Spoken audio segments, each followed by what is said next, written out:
Might be a minute before I can get my camera back.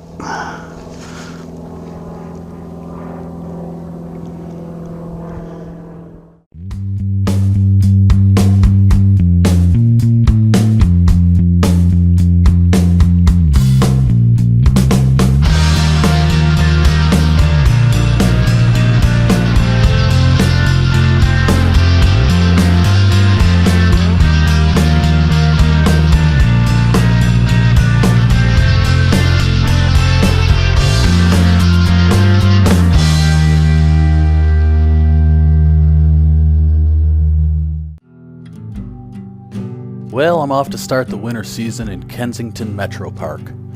I normally avoid metro parks as they are generally chock full of people.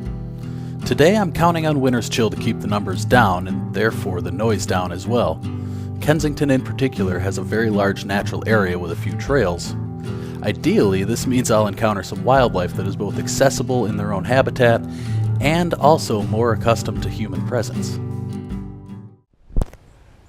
Good morning, everybody. This is my first trip out of the house in a very long time. I've gone over to Kensington Metropark. It's a great day. It's great weather. Very good light, and I'm excited to work here. Although I think people have been feeding the birds, I've been accosted by several chickadees so far. So it's going to be a good day. I can tell. While I'm personally not a fan of baiting wild animals, feeding birds here is a tradition. They even have a vending machine at the nature center specifically for seed. The benefit here is providing people with such a close view and intimate experience with nature that this forges a closer relationship and understanding of the habitats we live in.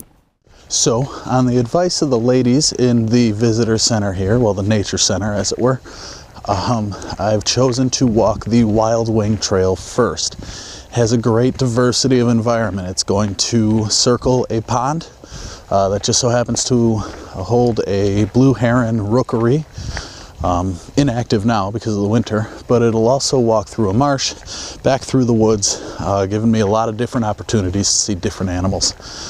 And then afterwards, may think about getting a different trail, may think about posting up somewhere and waiting for something to come to me.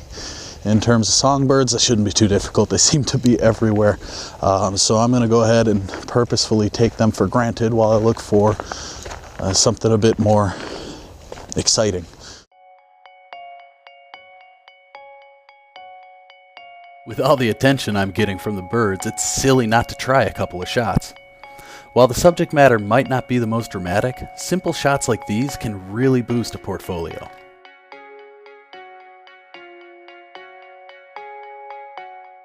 So, winter is a really tough time for a wildlife photographer. It's not very often sunny, the light is very often poor.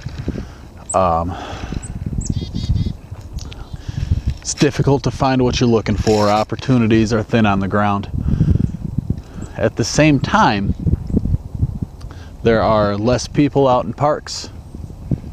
There's no leaves on the trees, so things are easier to see. The opportunities that you do have can be much more dramatic in winter than they can be in spring. It's just a more dramatic time of year.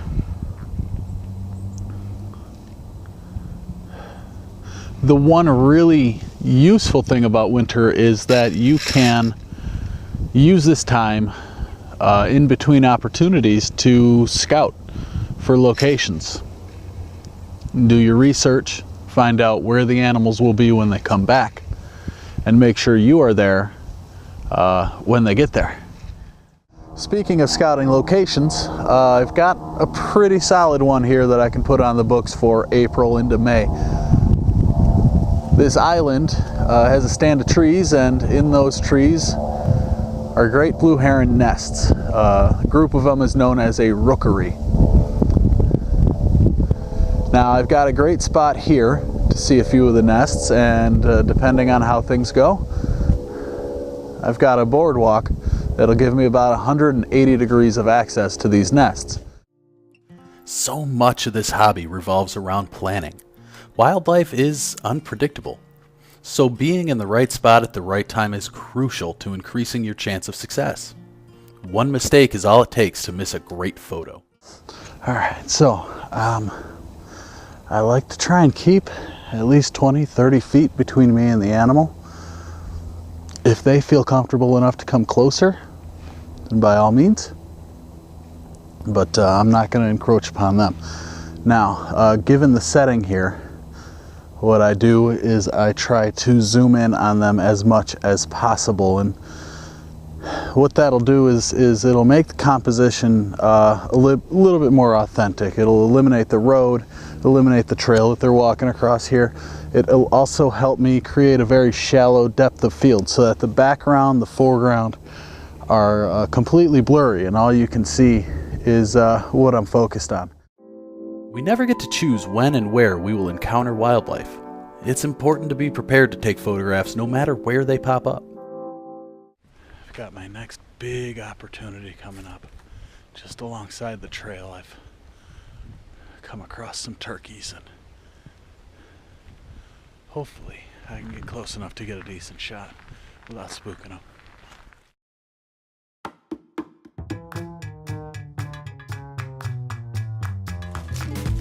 Hi guys.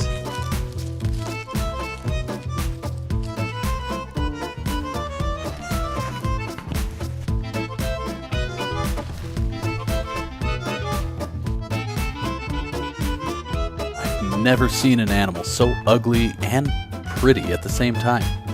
Their heads gross me out a little bit.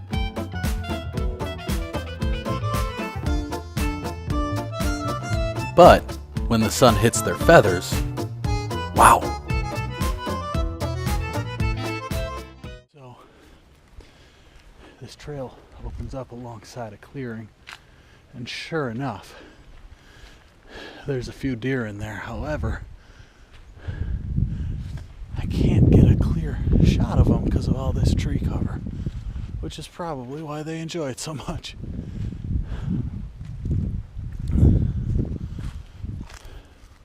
So I am going to try and slowly stalk the animal.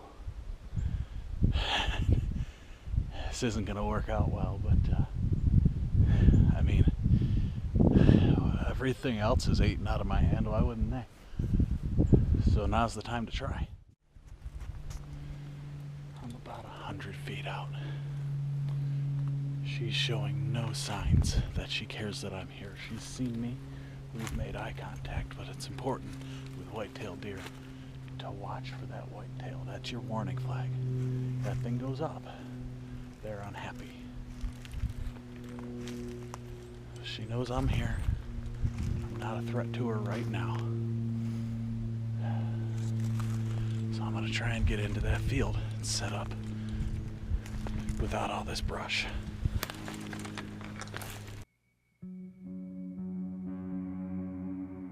Contrary to what one might think, I want the deer to see me.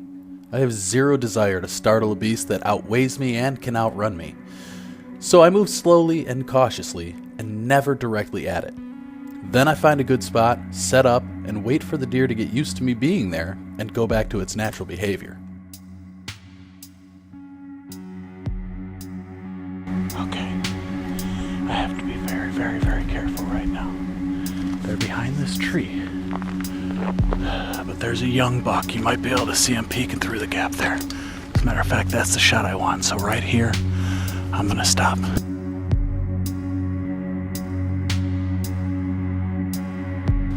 I'm really excited about the shot that I just took. We're playing with house money now.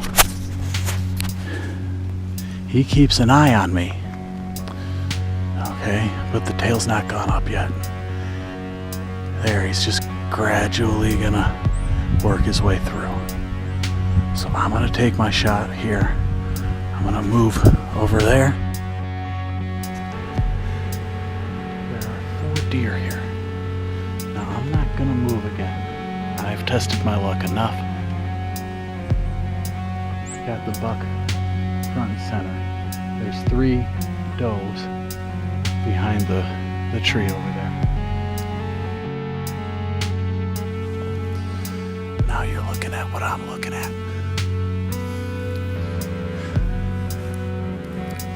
He's still a couple years away from being hunted. Not enough points. He's concerned with me, but not afraid. As a matter of fact, before I got him focused, he took a couple steps towards me, nice and calm.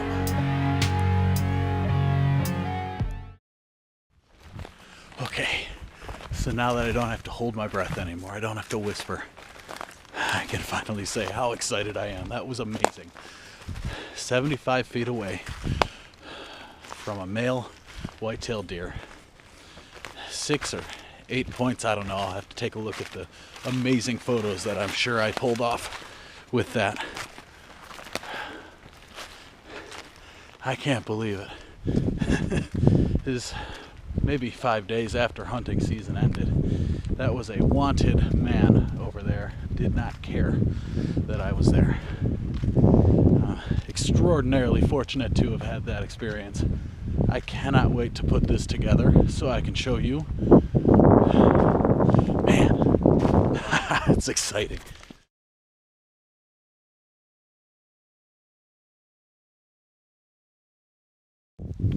Okay, once more. I can't resist.